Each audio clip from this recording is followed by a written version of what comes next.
ظہر کی نماز کی اذان دینے لگے، اللہ کے نبی کا انتقال ہو چکا ہے۔ جب اشہد ان محمد پر پہنچے تو روتے روتے روتے آواز بند ہو گئی اور جلدی سے اذان پوری کر کے نیچے آئے، کہا آج کے بعد قسم اٹھاتا ہوں اذان نہیں دوں گا، میرا نبی نہیں ہے تو اذان بھی نہیں ہے۔ اور حضرت ابو بکر سے اجازت لے کر جب وہ خلیفہ بن گئے جہاد پہ چلے گئے، 6 مہینے تک آئے نہیں۔ لاکھوں صحابہ جہاد میں گئے، کسی کو میرے نبی خواب میں نہیں آئے، صرف بلال کو آئے۔ بلال یہ کیا بے وفائی، ہم سے ملنا ہی چھوڑ دیا، ہمارے پاس آنا ہی چھوڑ دیا۔ آنکھ کھلی تو ان کو یوں لگا جیسے اللہ کے نبی زندہ بلا رہے ہیں، یا رسول اللہ میں آ گیا، یا رسول اللہ میں آ گیا۔ اور اسی وقت اونٹنی کو بھگایا۔ 21 دن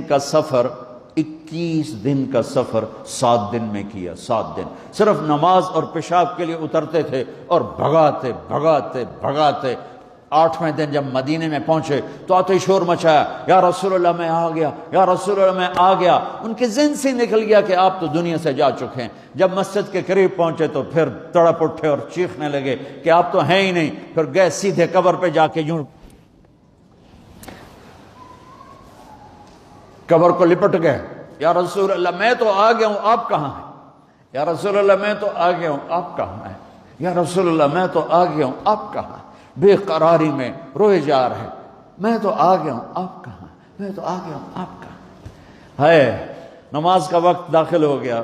کون سی نماز تھی اللہ ہی جانتا ہے، اور سب کو پتا تھا بلال نے قسم کھائی ہے کہ اذان نہیں دیں گے، لہذا کسی کو جرت نہیں ہو رہی کہ بلال سے کہیں آج اذان بلالی سنا دے۔ تو چند صحابہ کو خیال آیا کہ نبی کے نواسوں کو سفارشی بناتے ہیں، حسنین۔ آپ نے فرمایا میری آنکھوں کی ٹھنڈک حسن اور حسین، میرے جنت کے پھول حسن اور حسین۔ تو صحابہ آئے بچوں کے پاس، حسن حسین، کہ بچوں آج کسی کی نہیں چلے گی، تم بلال سے کہو اذان دے۔ تو یہ دونوں ننھے منھے بھائی، حسن 7 سال کے، حسین 6 سال کے، 10 مہینے کا فرق تھا دونوں بھائیوں۔ چچا ایک درخواست، کہ میرے ماں باپ آپ پہ قربان، آپ درخواست کیوں کہہ رہے ہیں؟ آپ امر کریں، آپ حکم کریں۔ کہنے لگے جیسے آپ ہمارے نانا کے لیے اذان دیتے تھے آج ہمارے لیے دے دو۔